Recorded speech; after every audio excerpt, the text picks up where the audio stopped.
I'm Sophie. I am a hairdresser. I love what I do in my work. I live and breathe hair.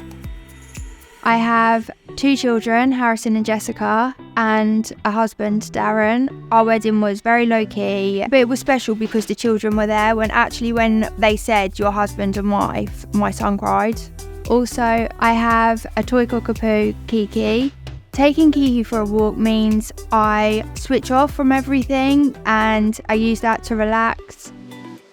I'm a real believer that crystals can protect you, so carrying that gives me a sense of security. So the products I've been using on my hair are this strengthening bond builder, which just helps keep my hair strong and healthy.